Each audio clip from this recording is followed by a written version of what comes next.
Hello, folkers. I'm Copper Kelly. And I'm Jodie Lucas, and you're welcome to the Folkin Around podcast. Your favourite country music podcast. And Joe, tell the listeners, who did we talk to this week?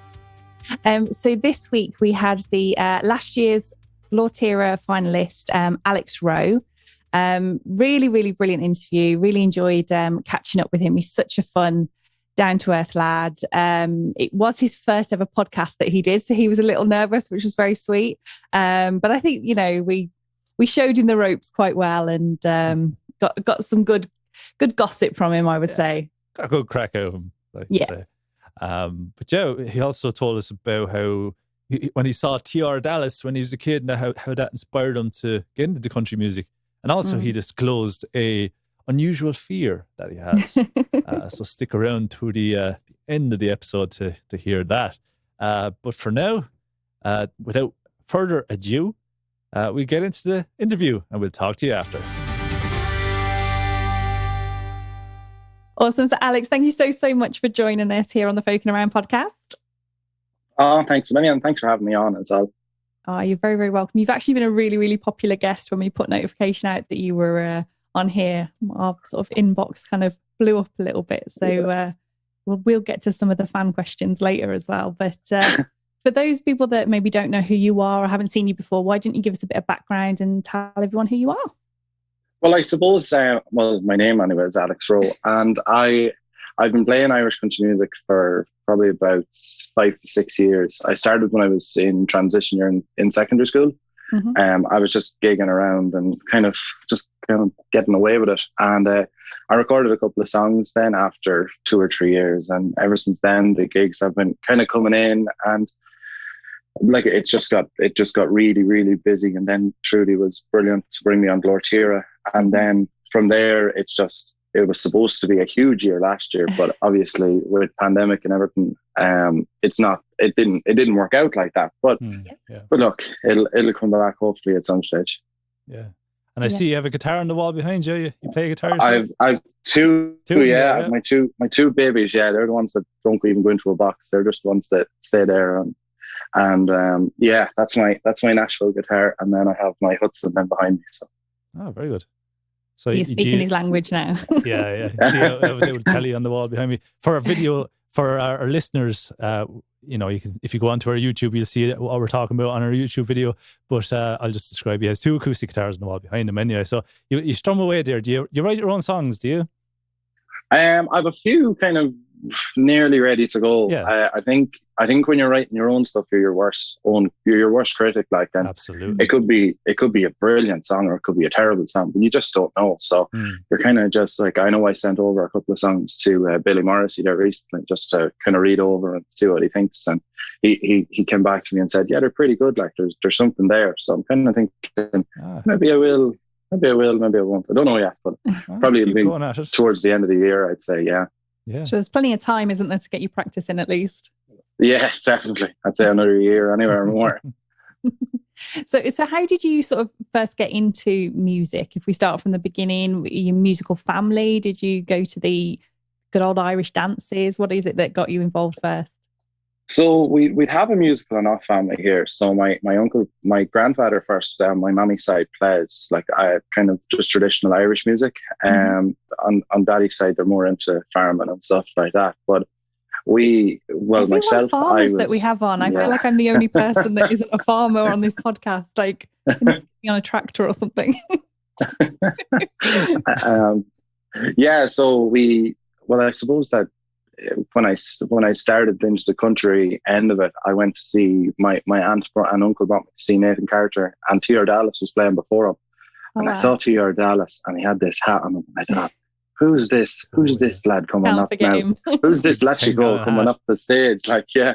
And I thought, and I looked at him and I said, this man is unbelievable. And I walked up to him that night and I said to him, like, look, I'm a singer. I'd love to get into it. And I never actually thought of it properly myself that, okay, I'd really, really wanted to get into this. But I went up to him and he said, look, here's my number. Give me a ring whenever. I don't think I rang him for maybe 6 months when I had 2 or 3 songs. How old were you at this time? I was probably 15, maybe 16. Wow. I walked up to him anyway, and he gave me the number, and I met him in Moat then for a coffee one day. He got me on a couple of a couple of little shows here and there. And he introduced me to a few different promoters and stuff like that as well. And TR was just brilliant to me at the start, and still now he's always there just to ring and give a shout to or whatever. Like TR is just the gentleman. It's not a bad number to have in your phone. No, definitely not. And then I suppose when I see Nathan get up and perform that night, it just really set in stone. Like, and I think people, when they see the likes of Nathan Carter, like, oh, Nathan Carter or whatever, Wagon Wheel or whatever. But I see something more. Like, he's a really brilliant artist, and he's really molded the Irish country music scene to where it is now. So I suppose me being a 15-year-old lad, I suppose going to see him was kind of nearly the inspiration to go and maybe become, well, hopefully the next Nathan Carter, but I'd probably, hopefully something down the line. No, you'll be the first Alex Roe. Think about that. You're up there in Clara, is that right? Up in Offaly? Yeah, we're in Clara. So yeah, Shane Lowry country. So we're it's right bang in the middle, and we all have the biggest, boggiest accents that you can think of. I actually lived up in Moat there for about 2 years. Was in college in Athlone. It's sound engineering up there. So I went into Foster and Allen's studio a few times and all this kind of crack. So I know that's Tony, TR's brother, isn't it? Tony Allen. Yeah, TR. Yeah, Tony was brilliant as well throughout Glór Tíre, and even past kind of 2 or 3 years, I kind of got to know him.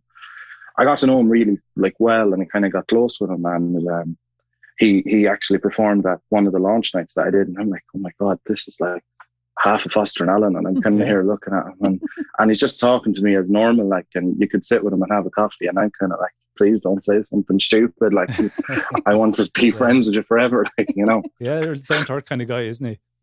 Yeah, they're just, the two guys they're just brilliant, like. Yeah. Actually, I saw your Glór Tíre, one of your Glór Tíre songs. You did Bob Dylan, "Blowing in the Wind." And, yeah. I just thought it was a very odd choice, but it worked. It worked really nicely, actually. So it was on one of Mike Denver's first albums. I think it could have been his first or second album, and he really livened it up completely, because that's a really slow kind of it's nearly a sad. It's a sad song. I thought, okay, if I can turn something really sad into something kind of happy. Now, I suppose turning sad songs into something happy isn't the best thing to do either, but it worked for me, I suppose, because I don't really do slow songs much, so I suppose it worked for me. Yeah, because I love the part when there's a line, it was like, how many dead must die or something. What was that line near the end of it? And I can't remember exactly the way it was, but how many people must die before we learn or something like that. But I was just seeing the guitarist behind it kind of laughing away. And it's like a really sad line. We're all really happy and laughing away. Yeah. Rick who plays guitar in the Glór Tíre band said to me after, he's like, he's an American, and he goes, you're some boy to do a sad song. And it was just so funny the way he did it. But Rick is just brilliant as well on guitar, and that band is just brilliant as well. Yeah. To get the opportunity to even perform one song even with a live band, it's huge for me. How did Glór Tíre come up? How did you get onto that in the first place? So I applied to Glór Tíre in 2016, I think, and I was just kind of 18, 19, and I never even heard back from them at all. And then I said, okay, I'm not going to apply next year. I'll just try get a little bit more confident, a little bit better or whatever. And I applied then 2 years ago, and I heard nothing either. I just got an email back to say, look, you're unsuccessful or whatever. And I applied then this year again. And I got a phone call from Trudy, and Trudy was like, Alex. And I was like, yeah, I kind of recognized the voice. And I was like, oh, I can't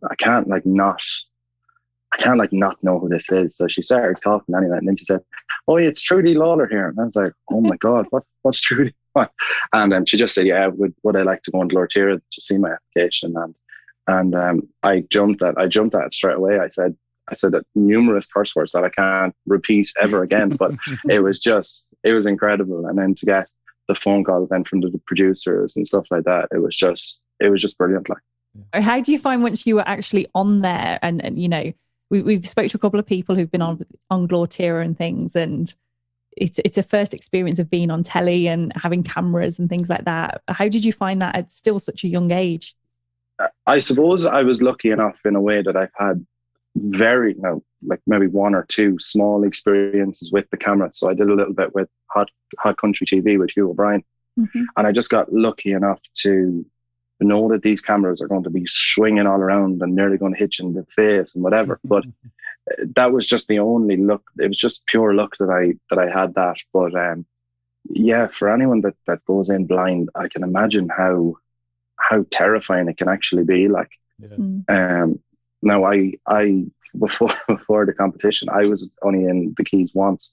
That Keys, it's tiny. Like, it's one of the smallest venues that you can imagine. Now, they make it look huge on the telly, but like when you're on that stage, it's like really small, and you're kind of like, okay, I don't want to stand on Rick's pedals now and make the thing sound different. And then Mark Cleary's the other side, and like, oh, I don't want to hit off your steel and knock it out of tune. Like, so it is really, really tight. And give a bit of a bit of a dance. Yeah, exactly. But do you speak a bit Irish? Because I did. No, because I seen the judges were talking to me in Irish, and I just seen you going, yeah. I'd be the same. Like, yeah, I can pick out words, but yeah, I agree. Go. And then if they start laughing, you have to kind of start laughing too along with them. But I know, like, it's such a great program, and even everybody in the production crew and the judges as well, like they're friends for life, and it's brilliant. And are you watching it this year?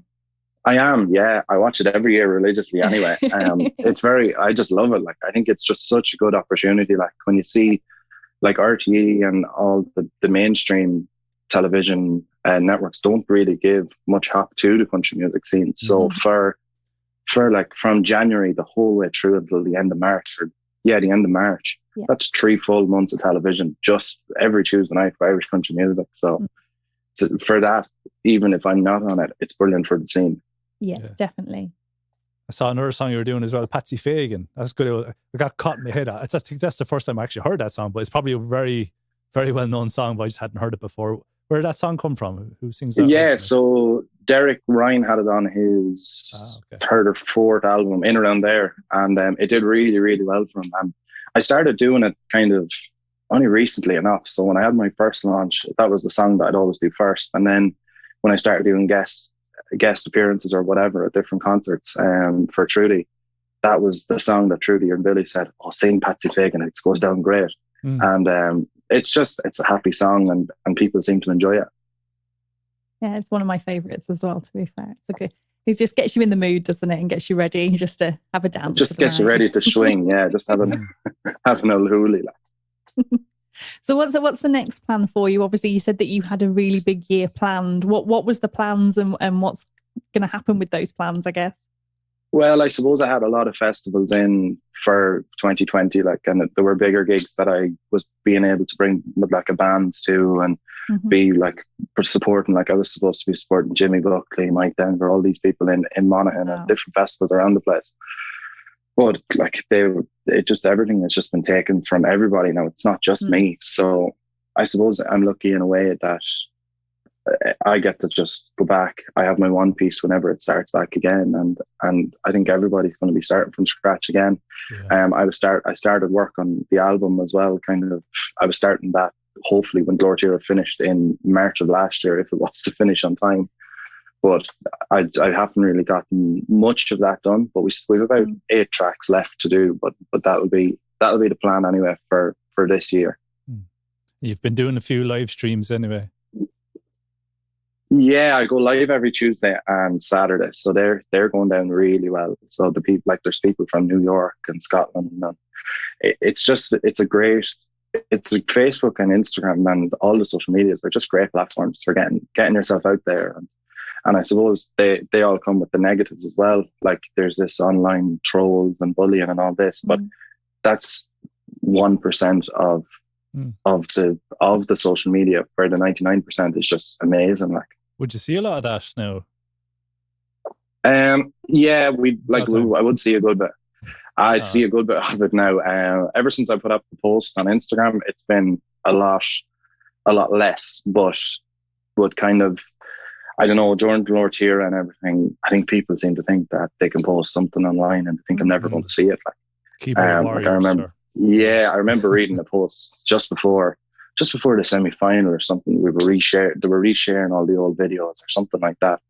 And someone just said, geez, Alex Roe is on an awful lot of weight or something like that. Now, I suppose I had on a good bit of weight, but I didn't really, that stuff like that doesn't really get to me.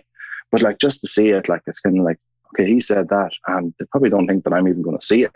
But like, you focus on that comment then instead of the 100 really nice comments, you know. Do you ever respond to any of them? I think that that's always the difficult part, is you really want to say something back, and I'm so outspoken when it happens to me. I sort of just want to snap back at them, but I guess I've learned the hard way not to. Yeah, the odd time you'd kind of like, I get messages sometimes and it'd be from people, and you kind of type out a message and you're really strongly worded and really ready to send it, and you just end up blocking them and just have to forget about it. I'll send back a thumb. That's what I tend to sometimes do. Like, just so they know I've seen it. Yeah. Or my one is the fingers touching. Okay. That's a good one, actually. Symbol, I might try that. Well, what I think was really nice, obviously I hopped on your live last night. I think it was, you were live, wasn't it? And I think it's really good. It's almost like a little community that watches the lives. I find it so interesting watching the comments, because they're saying hi to each other and having conversations, and that's so nice to see. Yeah, it's really kind of crazy, because when I started my lives back, I'm on my 9th or 10th one now, but when I started them, there was only maybe 40 people watching, and then that kind of builds and builds and builds, and then you have people from Aberdeen and going, oh, I'm from this part of Scotland, and then they start talking to each other, and I'm singing away. It's like a little mini pub, like. Yeah. But do you try and follow their conversations, see what's happening with them? So they seem to, the lives the way they work, I don't know why, but I can't see all the comments until afterwards. Oh, okay. So like I could be scrolling through, and I'd be scrolling through then afterwards, and just like it's like little mini conversations with people, like, and it's just really funny. You know, you really feel like you're eavesdropping on them. Yeah, you know, I like it because I'm really nosy, so I love to sit and just read the comments of what people are saying. Yeah, I get that as well. You're playing away and you think, oh, no one's commenting on Facebook. That's weird. And then you look after and it's like there's 20 comments there sitting for you. It's like, geez, I didn't see any of them at all. What the hell happened there? Yeah, Facebook's gone weird. But they all think you're ignoring them. Yeah, they must think. Yeah, like I get like sometimes that you don't see the messages and they're saying, "Oh, can you sing Happy Birthday or something to someone?" And you just genuinely don't see the. And you feel really bad. You just bad don't see the message. Yeah, you feel real bad. And I have a book. I have a book that I have down in the music room, and I write down if I miss something or whatever. I'll just write it down and do it on the Tuesday. I think that's why it's kind of lucky that you do it twice a week. That if someone's birthday was on the Sunday, at least it's only a couple of days past their birthday, so they still get the request. And there's not been as many lives this lockdown, has there? No, it's kind of just, there's kind of a clique of us doing it now. There's only, I think there could only be 5 or 6 people doing it religiously every week, and then there's people that come on maybe once a month or once every 2 or 3 weeks, which is fine as well. Like, because it is a big commitment to go live to go live once a week is a big commitment, and twice is like you have to be like I think I probably have a bit of OCD around it, but like if I'm saying I'm going live at 8 o'clock, I'm live at 7:59 just to make sure that I'm there at 8 o'clock. But it's just brilliant. Like, it's a great way of just getting your name out there, and it costs nothing to do it. Like, it's only an hour and 10 minutes of my time, and then I'm in watching Tommy Tiernan at 9:30. It is good. It definitely gives people something to watch and sort of focus on. But I think that there's been so many singers and musicians have had to take other jobs and do other things that they don't have the time to do the lives. And I think people have been getting a bit frustrated with the lack of it, haven't they? Yeah, well, like even myself now, when the lockdown hit, the first one I did, like there was no work really going at that stage, but I got really lucky in the summer to actually get a job in a clothes shop in Athlone. But like I had to go and get a job, because now it doesn't really warrant me going to get a job, but going to work, it's just getting out of the house, meeting new people, whatever. But it just like, do you sing in the day job? I do be singing around to the music that's in the shop, and even some of the customers just say to me, "Oh, you should stick to the day job." I'm like, "Yeah, okay." Do you have anyone coming in saying, "Oh, are you not what you want to hear?" Telly? Whatever. People coming in looking for you? Yeah, actually, I had some of that. I had a couple of people kind of in the Christmas rush, like, "Oh, were you that fella from the telly?" And I was like, "Yeah, that was me." And then they go, "Oh, can we take a selfie?" It's like, "Yeah, with social distance and all that sort of stuff." You know, so look, people just do get excited when they see someone who's been on the telly, like. But for me, I'm still just me, and I don't I don't really pass too much. Like, I suppose that the name is kind of out there now more than it was 2 years ago, but I'm still the same guy. I don't really get into it. Speaking of, this is probably going to annoy the hell, but I just popped into Spotify last night and I looked, geez, 166,000 followers. Geez, this fella's doing well. And I looked at, what's this soundtrack? Forever My Girl's soundtrack. Oh, he was in a film. What the fick? I didn't know this one at all. And then and Alex Roe is a British actor. What? No, that's something wrong here. Have you come across that yourself? You're obviously aware. Yeah, of this, I actually watched the film and it's really, really good. Oh, okay. And he's a really good singer as well. So there's two of us, and he's a country singer as well over in America. So it's kind of weird, but it gets the searches up on the name, doesn't it? It does actually. Yeah, like I get texts up and down on the Facebook page, like, "Oh, I love you in that movie," and I'm like, "Oh, I've never been in a movie." You should just say thanks. Thanks so much. Maybe that's where the comments are coming from, that they're like, you've really changed since that movie. It's more of that. But have you any plans to, I don't know, address that, or, or probably it's too late now to do a stage name or something like that, is there? So you have to kind of go with it. Kind of is. My name kind of works in a way, like it just looks, it looks kind of funky on posters and pull-up banners and whatever. So I think I'm happy enough with it for now anyway.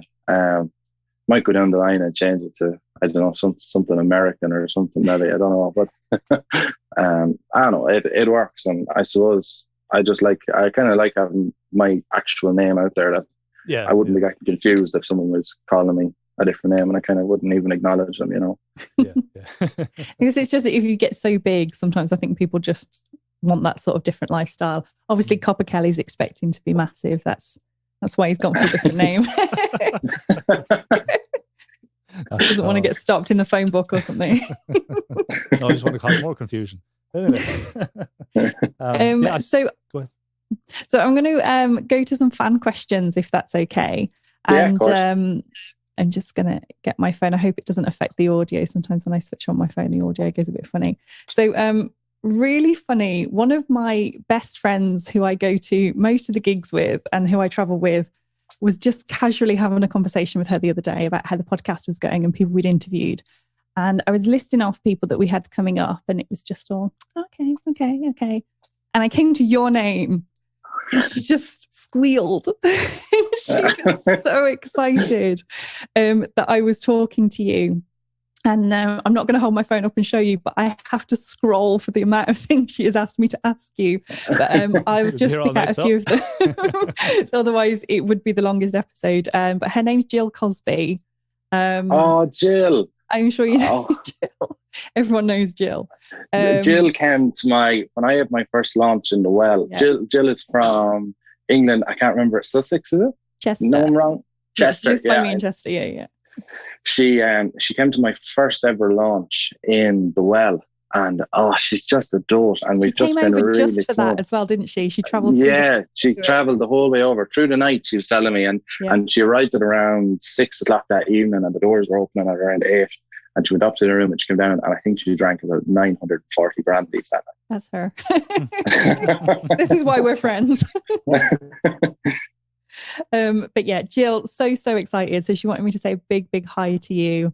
And I'll just pull out a couple of her questions here. So she loves the coats, jackets that you wear during your show. And where do you get them from? How do you plan them?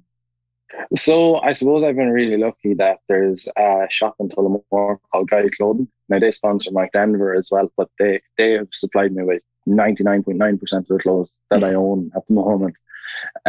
They've just been incredible from day one, and they have a ladies shop as well, so there's Code as well. So it's a really, really good menswear shop and a really good women's wear shop as well. It's Jill's going to make me go to this now or next time I bring her over to Ireland. Yeah. Thanks for that. Cheers. I know they're just really, and they're decent people, and it's a locally run business. And I suppose in the times that we're in now, it's good to shop local and the guys are on Facebook as well, and they've shops online and stuff like that. So that they're just really, really good and decent people. Mm.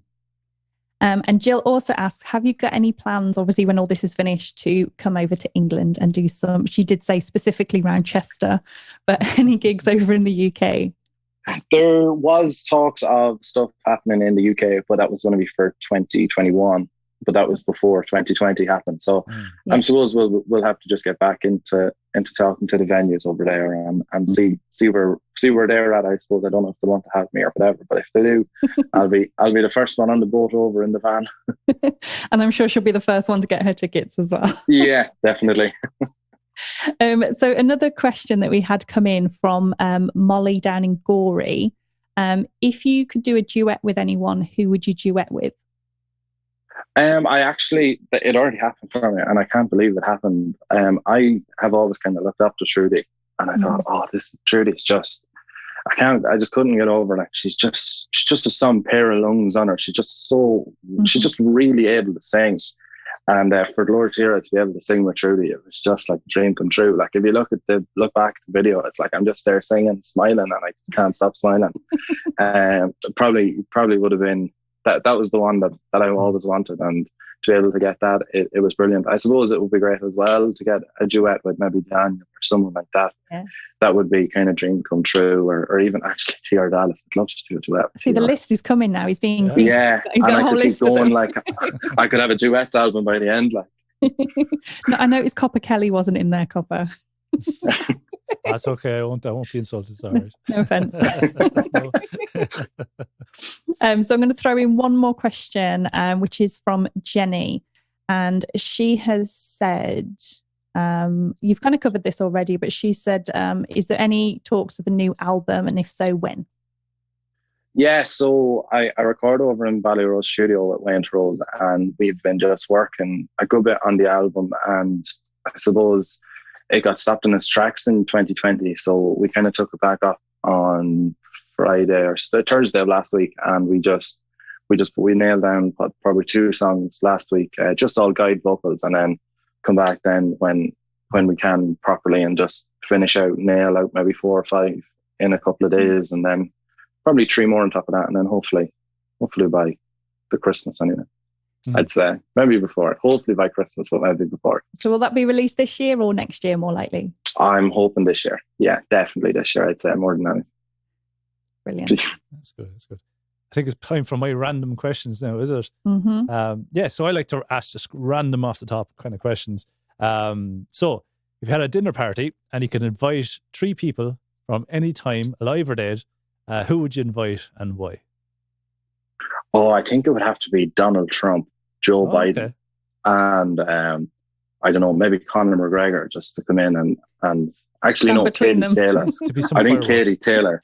Yeah, I think Donald Trump, Joe Biden, and Katie Taylor. Just in the middle got stick when I answered this question because I said Donald Trump, and I got quite a lot of stick for that. No, I just think it would be really funny to just see the 2 lads just shout over and back, and yeah. That'd be an interesting dinner, all right. To be some conversation that night. I said it'd be 1 or 2 people storming off or something. Yeah, I'd say you'd want to move the steak knives, wouldn't you? Yeah, it'll have to be socially distanced anyway. And tell me, what's the first ever CD that you bought? Oh, first ever CD. Oh, do you know what it was actually? And you're probably going to laugh at me. It was. Oh no, it wasn't that one. No, it was Margot's CD. Oh, yeah. There used to be a guy that would come to the Clara Market and he'd sell.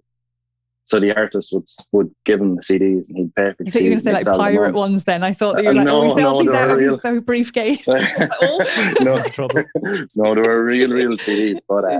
But no, he sold me a Margot CD that day, and I just fell in love with Margot and the stuff that she does. She's just an incredible lady, and it was her birthday there yesterday, so big happy birthday to Margot. And I suppose as well, again, to be able to just meet these people, it's kind of like when I was on the Hot Country Awards, I got to meet all these people, and I'm kind of just there, and they're talking to you as normal, and I'm just kind of there like in awe of them. And like, how are you? It's so weird, like, those awards where they're just all these people from room to room, and I'm really good with everybody. I can just talk to anyone. I don't, really care. The only person, I can't believe I'm saying this on like we'll probably cut this afterwards. The only person I can't even stay in a room with is Daniel O'Donnell. I have to leave the room because I'm just so emotional.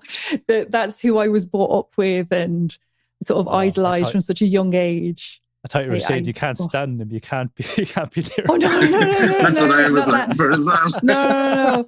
And so many of my, obviously working in the music, you know, they'd laugh at me because I can go and I'll talk to anybody and I'll be there and I'll be fine. And Daniel will walk in and I've gone and I'm just going to the toilet and I have to just leave.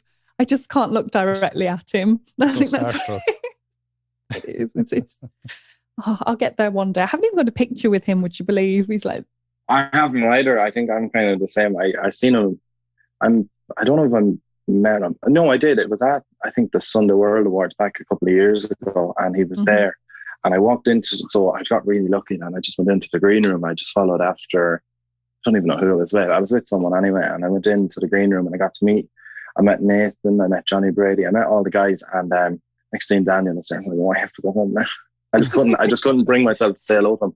Yeah. But then during Glór Tíre before the final, I was doing a radio interview with Trudy in Tip FM, and Trudy showed me the phone, and it was just like a text from Daniel wishing me well in the final at Glór Tíre. And I just, even like to hear that, like, and numerous other artists as well were texting her to wish me well. So I suppose from that moment, I kind of realized I need to kind of up my game a little bit. I suppose that I'm definitely not an equal with them, but just to be more confident, I suppose, in myself when I'm around the guys.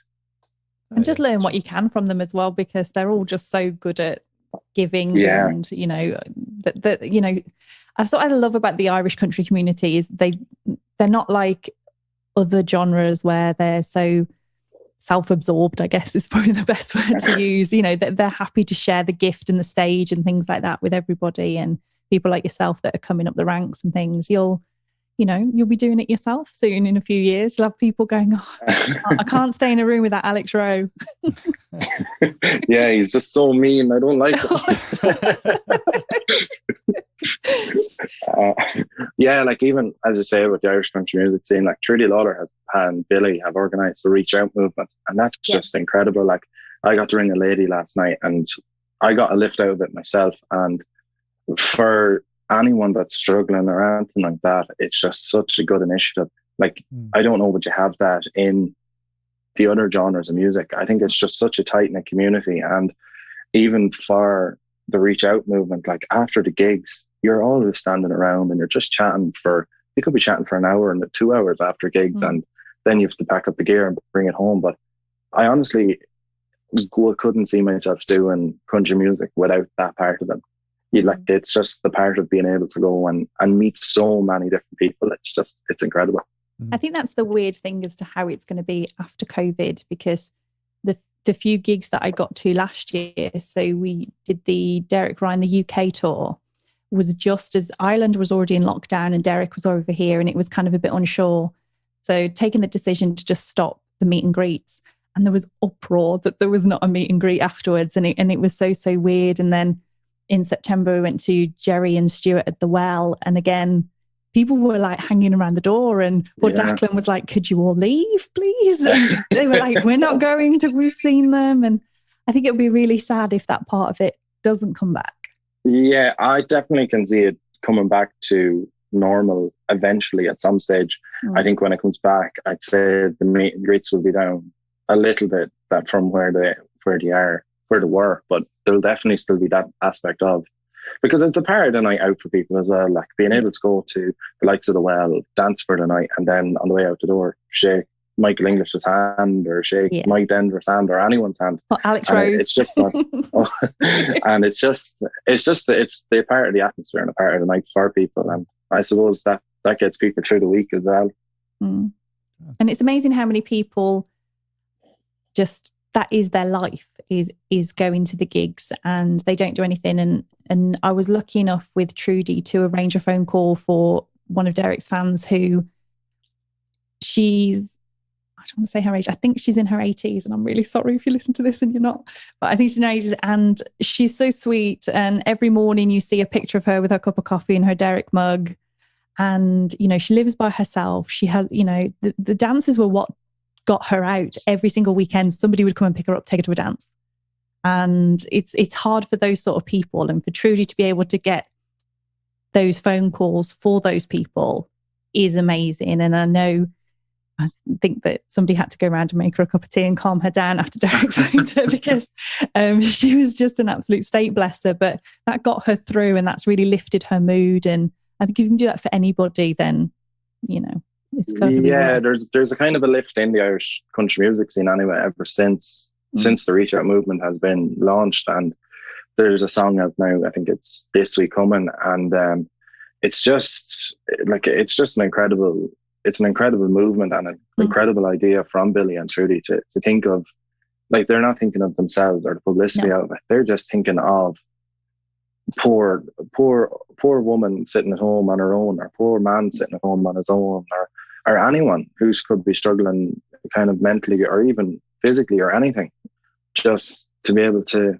support them. It was a huge honor for me to even get, like, I have another phone call I'm going to make in the morning, and it's just like, it's just to get that, it just gives us such a sense of, I don't know, accomplishment or something to be able to just talk to someone. And are you on the single? I am. Yeah.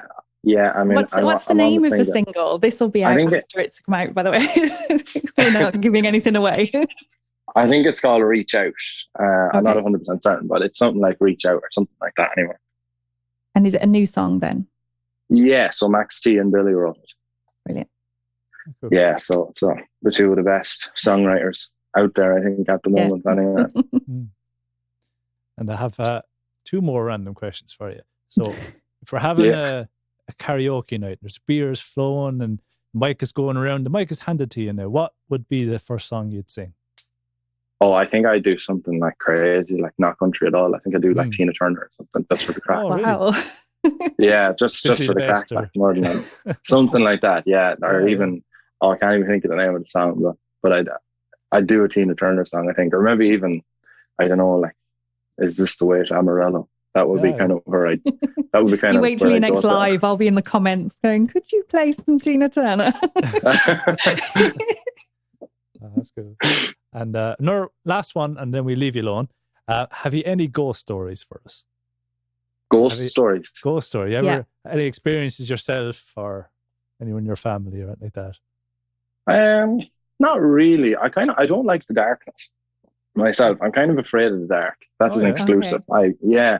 I just hate the dark. So so I kind of. That's going to be in the comments now. If I have to go outside and it's dark, I'd nearly wait until the next morning to go outside. Do you think something's looking at you or something like that? Kind of someone's looking at you, like someone's standing on the roof looking down at you or something. But I just hate it. I just don't like darkness. That's why even when I do my live gigs, when I was gigging, I have so many lights, and when I finish, I even have a light that I plug in that lights everything else up in case it's dark. That's quite sweet. So you wouldn't like to see a ghost then, I bet? No, definitely not. You'd be running the other way. I'd be gone. Yeah, the second the lights turn off, I turn on my phone light. Yeah. Well, that's all I have. Do you have any more questions, Joe? No, I think we've covered everything. I've got a long thing from Jill, which I'll probably just send you directly. It's probably the easiest thing to send for you. But I've really, really enjoyed chatting with you and learning a bit more about you. And hopefully we haven't bored you too much. No, definitely not. I really enjoyed it. And it was my first podcast to be on. So it was an experience as well for me. So, and thanks for having me on, guys. Nice meeting you. First time I met you as well, so it's really nice meeting you. Good talking to you. Hopefully we'll have a pint sometime in the near future. Definitely, we're going to have a pint in the next 12 months. Definitely. I'll be up in Moat. And where can people find you on your socials? What are your social? So it's just Alex Roe Music on Instagram and Alex Roe Music on Facebook. Brilliant. Fair play. Thanks very much, and we talk to you again soon. Yeah, no bother. Thanks for having me on. Well, folkers, we're back from our interview with Alex there. That was good crack, Joe, wasn't it? Oh, yeah, definitely. Yeah. So we're going into our segment now. This is the album club. And Joe, what did you suggest for me to listen to this last week? So I suggested for you, and this is where I have to do yet another apology and a correction. So the album that I recommended to you was an album by Colm Gavin. And for some reason last week, I blame it on the fact I'd been at hospital all day. I was on some medication and I called him Colm Graham. And I don't know why, because I know Colm Gavin and I don't know why I got his name wrong. And I'm really, really sorry, because it was actually him that noticed that I got the name wrong. So I'm so sorry. But he has agreed to come on the podcast in a couple of weeks and will probably rip into me for it as well. Yeah. Yeah, but anyway, it was his album that I recommended for you. So what were your thoughts? Well, Colin, before I say, she does that to me too. I think on an upcoming interview, she called me Cooper. So I'm going to rip into her for that as well. Don't worry about that. But I don't know where it comes from. And I get so annoyed when people say, like, just call me Jodie. Literally. Yeah.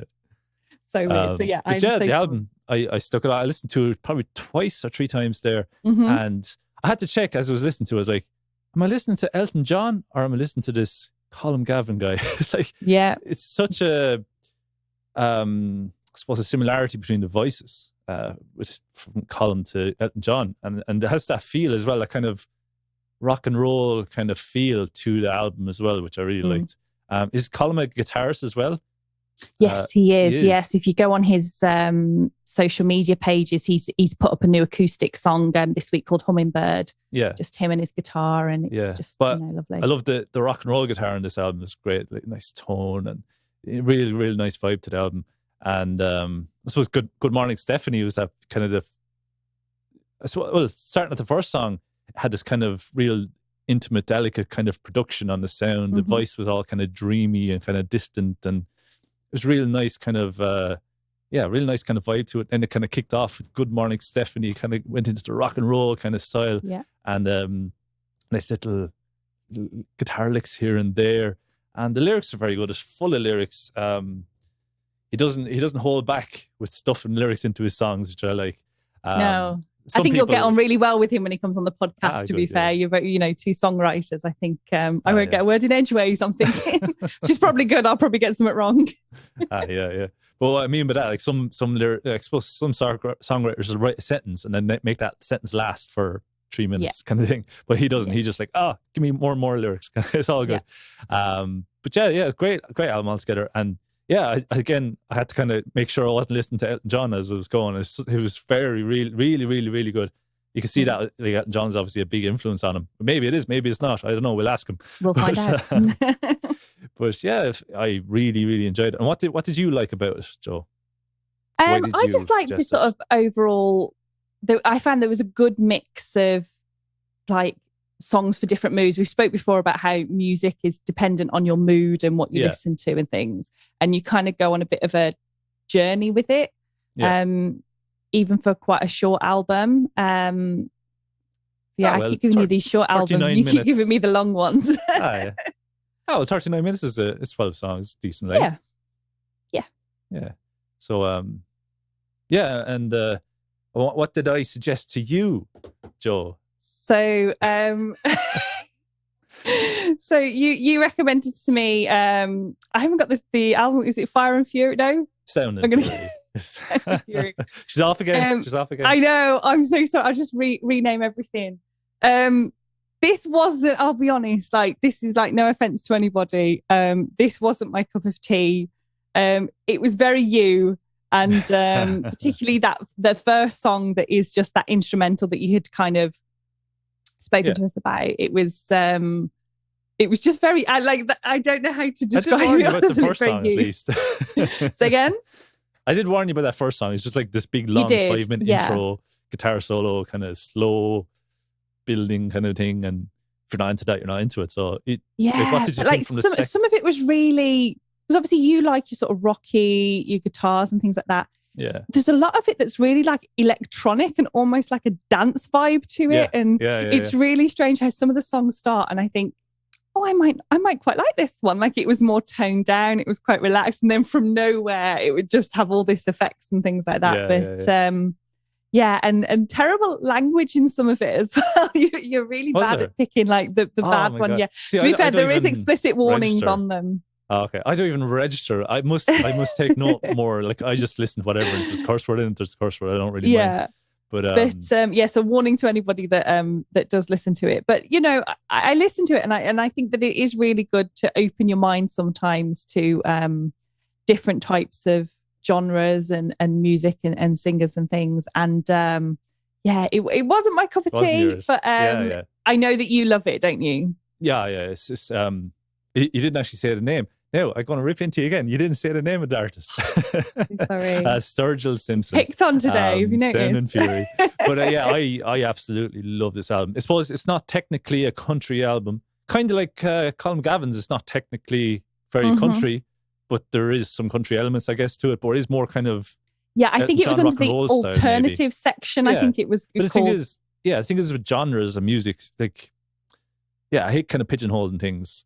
You know, it's like, oh, you're country and that's all you have to be. Whereas like Sturgill Simpson, he will release like a traditional kind of a country album, and then he released this Sound and Fury, which is more kind of rock and roll. There's lots kind of synths going on. There's a lot of more electronic elements, but not overly electronic. It's not like Daft Punk or anything like that. But which actually split up there the other day. That's a different story. But the Sound and Fury is like, it's kind of a bare bones rock and roll, full of like searing guitar solos, and but you have his kind of distinctive country voice, like kind of a nasally, kind of almost Waylon Jennings type vocals. Yeah, it is that style, isn't it? Yeah. But there's some like real kind of groovy, kind of almost kind of dancey numbers. Then there's like songs like Make Art and Not Friends, I think is one of my favorite ones. But it's I've listened to the album probably twice a month since it was released. And for the last 2 years on Spotify, at the end of the year, it kind of tells you, it gives you your wrapped, let's say, for the year. And I'm for the last 2 years, I've been top 4% of Sturgill Simpson's listener in the world. So I would say that's got something to do with more your moods or something. maybe. But I just absolutely love this. I know it wasn't for you, and that's all right. Sure, look, music's not for everyone. Exactly. Well, hopefully you got something out at least. But maybe if I enjoyed it. It was different. Yeah. Maybe if I listened to it again, I'd feel differently, or you never know. A bad mood. Maybe. Yeah. Who knows? But but that's that for this. Oh, and I must say about that, if anyone listener is into like say Japanese anime, he actually released on Netflix. There's a movie companion almost to this album where he went to Japan and got legitimate anime artists to basically animate a whole film as a kind of a visual for the whole album. So if you go onto Netflix, type in Sound and Fury, it's crazy, it's surreal, it's off the wall. But if you like that kind of stuff, you might like this. But that's just a side note. So it's he does very different styles. It's not very country to get an Japanese anime visual done for your album, but I like that kind of stuff. But tell us, what do you suggest for me and the listeners to have a listen to this week? So keeping with the Irish theme. Get the name right this time now, okay? Don't, because when I say it, you're going to hope that I do get the name right. So this week's album is by All Folked Up, and it's the album Draw Back the Curtain. All Folked Up, Draw Back the Curtain. Okay. So obviously we like the name with the podcast, obviously, as well, but incredible band, musicians, just, okay. I think you'll like it. I've heard them, so I'll definitely dive into that and see what I think.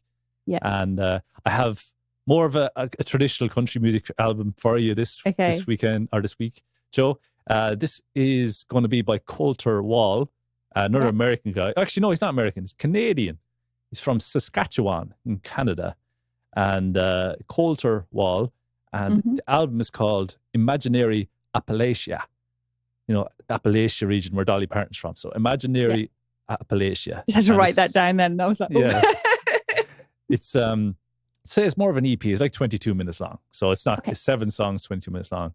That's that real kind of, I'll say no more. Huh? Bit softer on me this week. Yeah, a bit softer on this week. But I think this is like one of the top guys in kind of country at the moment, you know, on the outskirts, on the, you know, not part of the Nashville machine, as I kind of talked about last week. But I'll say no more. Have a listen and let me know what you think. Brilliant. But for now, I suppose that's the end of our episode, and we'll get to the social media part. So, Jo, where can people find us and follow us and subscribe to us and all that good stuff? So we're on all the good socials. So Facebook, Instagram and TikTok, we are at Folkin Around Podcast. And on Twitter, we are Folkin Around Pod. Yeah. And on YouTube, of course, we have our video podcast go up there. And so to really help us out, if you go and hit the subscribe button, even if you're not an avid user of YouTube like I am, I watch YouTube like television. But yeah, even if you just go over and hit the subscribe button, give us the video a like, even write a little comment, because all that kind of engagement helps the video kind of get out there and get picked up by YouTube's algorithm. Most of the comments are just me at the moment. But yeah, and if you're listening to us on Spotify or Apple Music or what's it called, Apple Podcasts or Google Play or whatever it is, make sure you hit the follow button so you don't miss an episode. And we'll be releasing every Friday morning. And Jo, where can people find you if they want to follow you on the old socials? So I'm on Facebook, Instagram and TikTok at Welcome to Jodie Land, and on Twitter, Welcome to Jodie. Cool. And of course, I'm on the old, the rest of them as well, all the Instagram and TikTok. I'm on Instagram is copper_Kelly. Facebook is Copper Kelly Music. You find me on TikTok as well. Just type in Copper Kelly.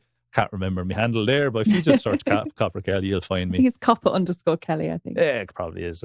I should probably know him off the top of my head. But yeah, that was great. And go find Alex as well. I think he told us his socials there as well, Alex Roe. But for now, I suppose, have you anything more to add before we close up this episode? No, just once again, thank you for all the amazing feedback, comments. We do read all of the messages, comments, everything. Sometimes we're a bit slow to reply back to some of them, but I promise we do get through them, and really appreciate all your feedback. Great. And we'll see you next week for another episode of Folkin Around Podcast. But for now, bye, folkers. Bye.